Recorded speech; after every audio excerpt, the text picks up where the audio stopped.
CBS News correspondent Holly Williams has been covering this story since ISIS first started its march of terror through Iraq and Syria. She filed this report from Dohuk in northern Iraq. This is my fifth visit to Iraq since ISIS swept across the country last year, and I came here wanting to find out whether the extremists are any closer to defeat.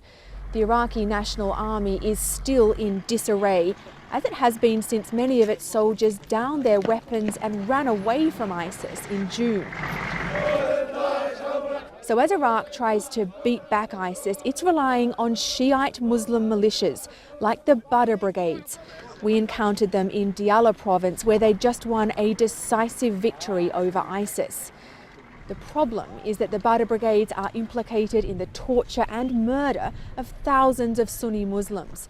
And just a few days before our visit, they were accused of killing more than 70 unarmed Sunni men in that same area. So that effectively means that one of America's best allies in the fight against ISIS here in Iraq is a notoriously violent militia group. This week we also crossed into Syria, where they have a very different set of problems. Unlike in Iraq, ISIS has actually gained ground there during the airstrikes. And we travelled to a pocket of territory where Kurdish volunteers are holding out against the extremists.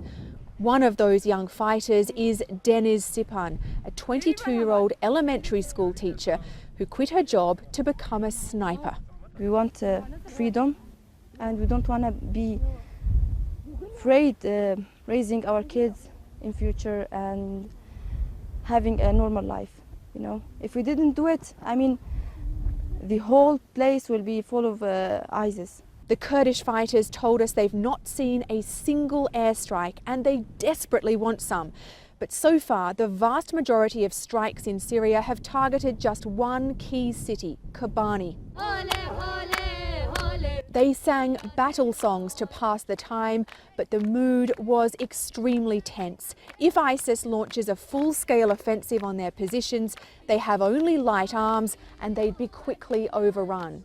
They urgently want international help, but in Syria they're unlikely to get it because the US is reluctant to get more deeply involved in the country's complex civil war, in particular if it could end up helping the Syrian regime.